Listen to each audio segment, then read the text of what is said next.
Hello everyone and welcome back to a brand new video and welcome to our last dance of our F124 driver career mode. Yes, I'm going to say it now, this is going to be the last season we do of this game, or this series on this game, I should say. Obviously, hopefully F125 should be out in about 3 months, so we're going to be doing this last final season as kind of our last chance to try and win the World Championship with Haas. But of course, as always, we kickstart with pre-season testing here in Bahrain. Of course, last year, double, maybe even triple Constructors World Champions now. McLaren, obviously, neither driver weirdly went into Las Vegas, with a shot at the World Championship last season, but it didn't stop McLaren from wrapping up the Constructors, simply because they were the only team that kind of had 2 drivers that were pretty much there. So, rather unsurprisingly, Russell and Lando Norris, they seemingly work very, very well as a pairing still inside this game. McLaren have stuck with what works, you know, reigning, like I said, at least 2 World Championships back-to-back for the McLaren organisation at the moment. They got an all-British lineup, an all-British team. It seems to work well for them. And heading through pre-season testing, once again, it looks like that team is going to be there or thereabouts. It looked early on last year that George Russell was going to absolutely dominate. 3 wins in the opening 4 Grand Prix, but mistakes in both Australia and the Emilia-Romagna Grand Prix in kind of the 2 races of the first 5 he didn't win, ultimately proved to be the straw that broke the camel's back. He would never win another race throughout the rest of last season. We watched his World Championship lead absolutely wither away, and ultimately, yeah, he didn't even head to Vegas with a shot at the World Championship there. He and the team will be looking for a bit of a resurgence, but to still walk away with the Constructors, I don't think they can complain about all too much come the end of last season. And then we head over to Mercedes, who for the last 2 seasons, back-to-back, have finished right behind McLaren in the Constructors' Championship. Admittedly, last season was a whole lot closer than Season 5. Barely any points in it come the end of the year. And, well, once again, Mercedes still seem to show their loyalty to Lewis Hamilton, but it was Charles Leclerc that absolutely stole the show. After we came in and won the World Championship in just 1 attempt with Mercedes, Charles Leclerc almost did exactly the same thing. Of course, that dramatic finale last year, of course, Charles gutted that, simply put, Mercedes just didn't have any straight line speed in Vegas, and that ultimately cost him a pretty good shot at the World Championship. He went in with a 14-point lead at the top of the table, but would walk away P3 come the end of the season. Admittedly, just a few points back still, but ultimately, yeah, that was almost the kind of sabbatical return of dreams for Charles Leclerc last year. Mercedes, though, once again, you know, they have been a team that has slowly but steadily brought their way towards the front inside this game, of course. Season 5, we kind of carried them to that P2 in the Constructors. Season 6, ultimately, they probably could have won it. Had just a couple more results gone their way, you know, just a couple more spots been gained in Las Vegas. They would have walked away as world champions. As we head into Season 7, though, clearly, you know, the results that we were able to get for them in Season 5 weren't just a fluke. They have got a team that is ready to win Drivers and Constructors World Championships yet again.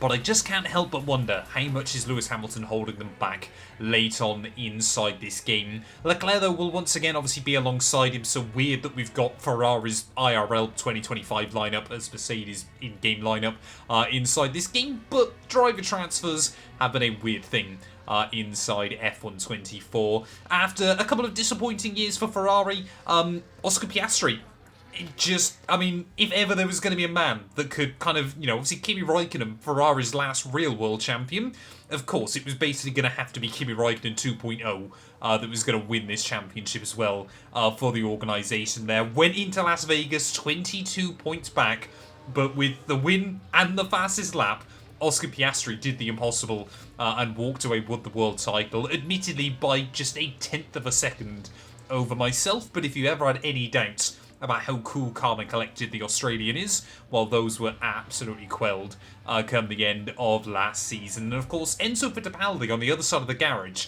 Can we just talk about the absolute resurgence we saw from him? A winner, first time ever in Barcelona, then won the sprint race in Brazil as well, of course, his home Grand Prix weekend. Was gutted to see him have that mechanical failure in the main event in Sao Paulo last season. But Ferrari, they are absolutely a team that last season, you know, Oscar Piastri kind of sprung the surprise and took the World Championship, but they are ready, and it kind of feels like now they've got two drivers that are on the up and up, and of course Oscar Piastri, you know, in pure Oscar Piastri fashion, still running the 81 in pre-season testing, the number one on that car, just too brash for the young Australian. You know, he wanted to stick with his number 81. He will use the number one though throughout the year, so Ferrari, yeah, only one season out without that number one on the car, after they've had three separate drivers with 3 titles in the space of the last 4 years. Then next up though, Aston Martin, and finally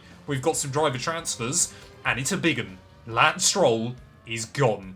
Finally, inside this game. Somehow Fernando Alonso, you know, he's still got it narrowly. Well, he managed to get to Las Vegas last year, still with a mathematical shot at the World Championship as well. Unfortunately, didn't quite pay off for him, but he is joined by a young Frenchman in Théo Pourchaire, ready for the new season. And of course, obviously, yeah, this lineup, this team, it always kind of feels like they've been carried a little bit by Fernando throughout the entirety of this game. Is this finally going to be the year where kind of it feels like, you know, Aston Martin, they've got a good support driver alongside Fernando Alonso? You know, you'd think a Formula 2 champion in Théo Pourchaire.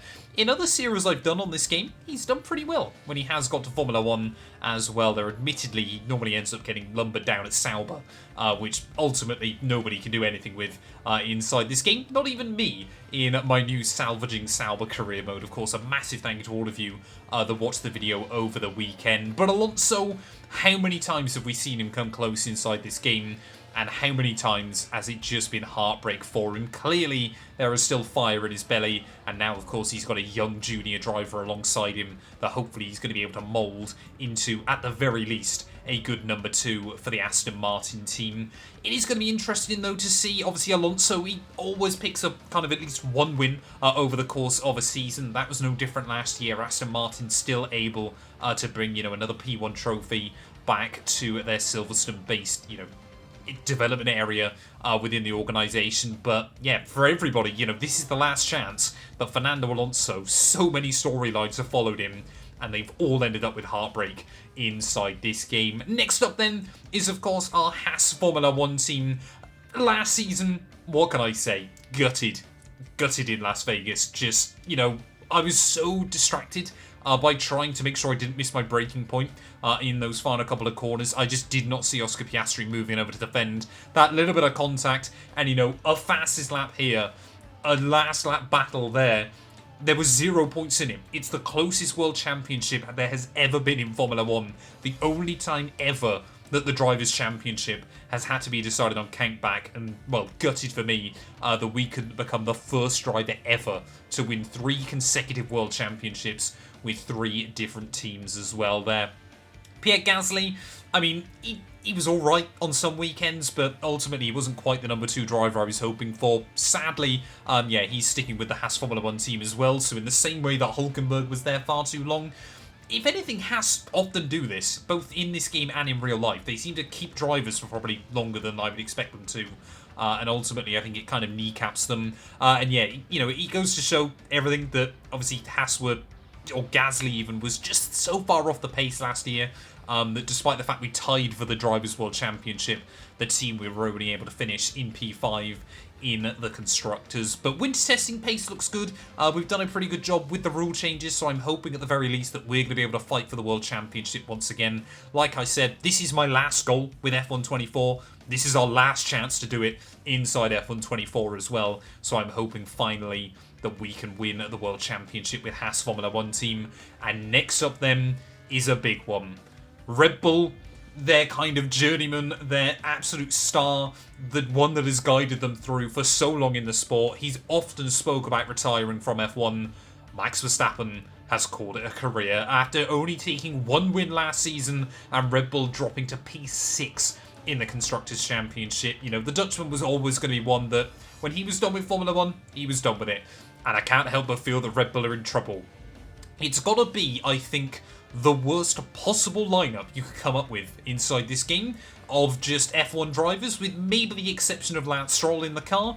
because despite losing a 5-time Formula 1 World Champion, one of the greatest drivers ever to grace the grid, they've replaced him with Logan Sargent. I'll let you guys into a secret now. I actually simulated an entire extra season to try and get Sargent back out of that Red Bull car, but for some reason they're adamant they're keeping him alongside Sergio Perez. If they win a race this year, I will buy some Red Bull 2025 merch with Max Verstappen on it. That is my claim to you guys right now, because I simply do not see a way in which Red Bull are going to be able to do anything this season, and, well, just their continual descent down the grid looks set to continue. Perez is going to have to try and lead the team. I mean, what is Logan Sargent going to be able to do alongside him? In our old My Team career mode, it was Lance Stroll that joined Verstappen. That went pretty badly for him. I can't see it going much better for Logan Sargent in a Red Bull car in this series that is probably even less competitive. And, well, like I said, if Red Bull win, I will buy some Max Verstappen merch in 2025. Next up, though, is a team that, honestly, well, at least one of their drivers I thought was going to do much better last year. Yuki Tsunoda. We seem to battle him so often, and the fact that he never even got a podium, he barely got 2 P5 finishes in Grand Prix, back-to-back admittedly, just kind of goes to show how good he was, but how much he was having to try and drag that Alpine car for race results as well. Esteban Ocon, who has always kind of been, you know, their stability within the organisation after signing with them back in 2021 or 2020 even, it just hasn't worked. You know, Alpine as a team, of course, we've seen it in real life as well. They are constantly just kind of falling down the order. It's not working for them. It's not working for them inside this game. Again, I expect Tsunoda to have to try and hard carry them as we go into the season. Winter testing pace doesn't look horrendous, but it doesn't also look particularly promising either for the Alpine team. So they've kind of been a bit of a miscellaneous team in this game, you know, not quite falling off the back of the field in a way Sauber has, but also never really, you know, they've had a couple of upset results here and there, but certainly nothing all too special with the organisation as well. P7 last year was pretty much seemingly as good as it's going to get for them. Maybe they can jump Red Bull this year, obviously because simply they've got a better lineup than Red Bull. But that being said, though, it's always fun to battle with Yuki Tsunoda. He's young, he's feisty, and he does put on a good show as well inside this game. He's had a couple of really good races throughout last season as well there. But yeah, Ocon showing his age clearly, just clearly no belief that he's ever going to be a Formula 1 World Champion. And it's a bit of a shame to see, because ultimately he is one in real life that occasionally, even I will admit, shows a little bit of promise in the sport as well there. Next up, though, is going to be Williams. And although Lance Stroll even has left Aston Martin, he hasn't left the sport entirely. For some reason, Alex Albon has called it a career. Alongside Max Verstappen, maybe they're going to go race GT3 cars in the DTM together or something else. I don't really know. But yeah, Lance, though, back to his original team over at Williams. He will be joined now by Ollie Behrman, that is going to have to lead that organisation. Admittedly, Behrman did do a better job than Albon last year. Got their best result of the year, beat Albon out in the Drivers' World Championship as well. So it was a really, really good season for young Ollie as well. But yeah, he now is going to have to try and go up, well, I say try and go up against. He's probably going to beat Lance Stroll, although I'm known to give the commentator's curse inside this game. But yeah, Lance Stroll, though, heading back to his original team, ready for this last season. Lawrence Stroll, I'm sure, will be bringing some funding with him, ready for this final campaign. I don't know whether Aston Martin got bored of them, or they got bored of Aston Martin. But either way, yeah, he is probably going to be going up against a slightly easier teammate as we head into this year, rather than double world champion Fernando Alonso.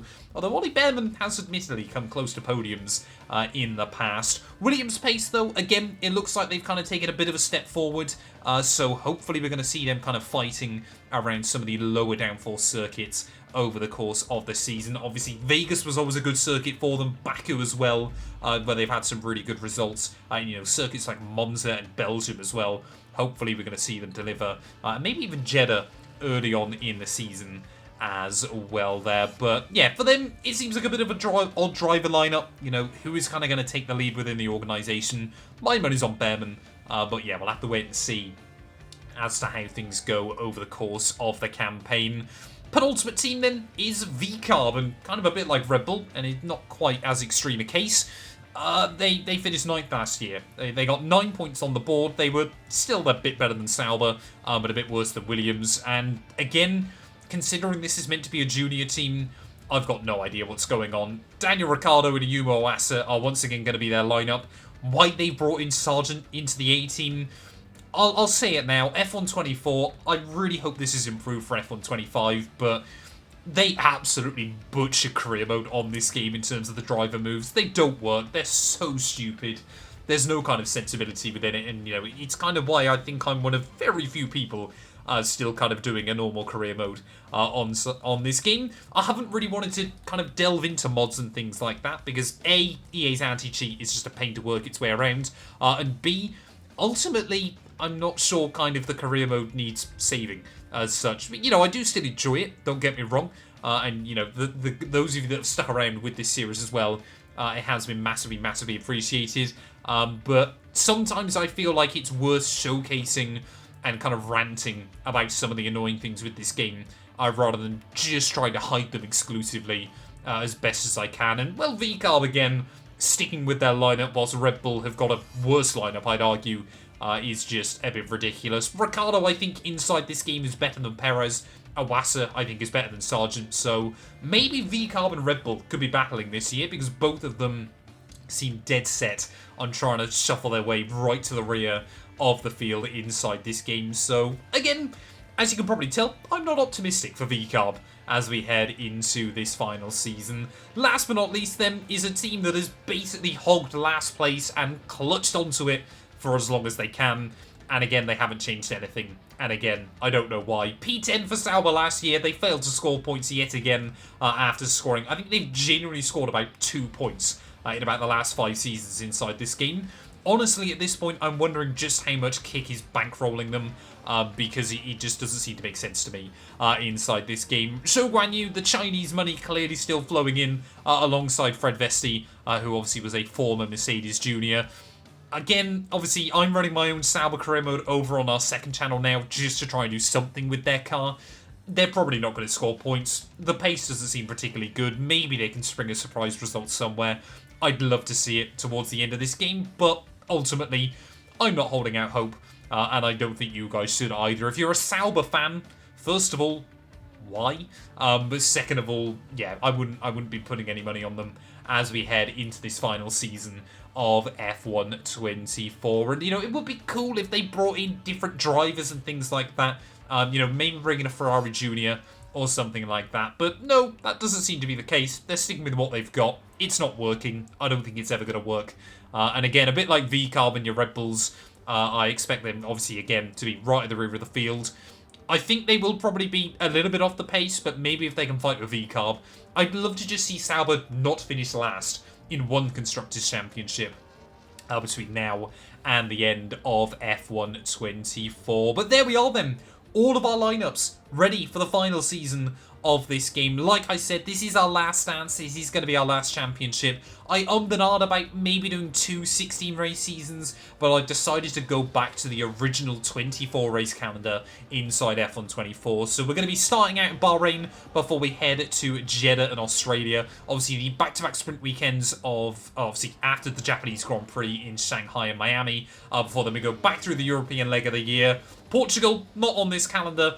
We are just sticking with the original 24-race season inside this game, obviously, plus the 6 sprint races that I desperately wish we could shuffle around at some point inside F124. But, like I said, I'm quietly optimistic for F125. Hopefully we're going to get some more information on the game in the not-too-distant future as well. A massive thank you to everybody who has watched this video and enjoyed, of course. Let me know your predictions ready for the final season. Will we be able to come back? Will we be able to win this World Championship with the Haas Formula 1 team? Only time will tell. Can Oscar Piastri make himself a 2-time World Champion instead? Will Leclerc be able to win that title with Mercedes that went missing in Vegas last year? Or could we see McLaren come back? Or could Fernando Alonso finally win World Championship number 3. There are so many potential outcomes as we head into this last season. The first race will be going out live on Friday if you want to watch that. But of course, obviously, if you want to watch that early,